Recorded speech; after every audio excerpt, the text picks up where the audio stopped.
I met Camila in 2015 at a shelter in Brooklyn as spring was melting into summer.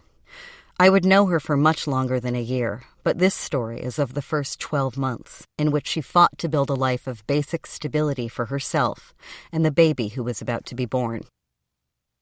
With finishing school posture, she walked into the weekly evening meeting for shelter residents in a fresh white blouse and a pair of twill short shorts, slim but for her pregnant belly. She didn't look like she needed to be there, or that's what one of the new mothers in the room muttered to no one in particular.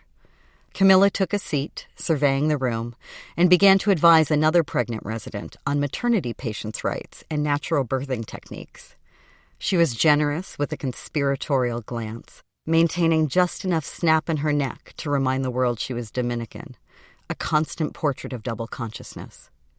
But no matter how tall she carried herself, her feet remained anchored in a place she didn't want to be.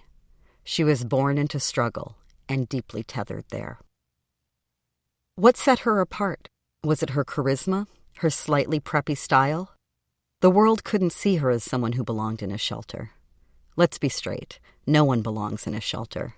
Name any cliché about fated futility, they all apply to the individual experience of managing poverty in America. But Camila's caseworkers would tell you that they'd never seen anyone as knowledgeable about the system in which she was stranded. They marveled at how she kept policy and dates and addresses and caseworkers' names in her head like a savant, as she navigated waiting rooms and obtuse paperwork in her search for affordable housing, in her securing of public assistance, in her endeavors to establish legal paternity and procure child support, in her efforts to stay in school. Camila held my eye contact as I explained to the group of women in the room that if they were willing, I wanted to know their stories, to witness their lives. Some of them shrugged, some of them shook their heads, some nodded, open to the invitation, if skeptical. But Camila sat up even taller and folded her long fingers over the baby blue purse resting on her lap. I could feel a light switch on, and with it, her mind revving, her thoughts lurching forward as she composed herself. Her cheeks, pale for Dominican skin, flushed slightly like heat was building inside her. She waited politely for me to finish and for others in the room to speak. She set her jaw through the awkward silence that followed. And then, perched on the edge of her seat, her sandals firmly on the floor, Camila spoke. She said she had a story to tell. As I came to learn, she had grown up mainly in apartments in Queens, paid for by her mother's Section 8 housing voucher, back when a single mother could count on such support. No more.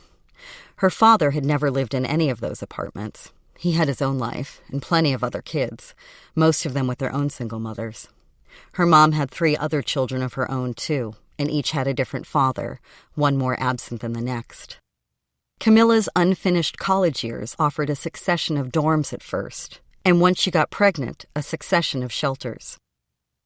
Here she was now, weeks before giving birth, making plans to stay off welfare and finish her degree in criminal justice. From that first meeting, I sensed that she was a woman who was hell-bent on propelling herself out of this shelter, away from the circumstances of her past, towards something solid, ambitious. And as I came to experience her, within and beyond her story, one thing was clear to me. If Camila couldn't use her wits and persistence to make the system work for her, no one could.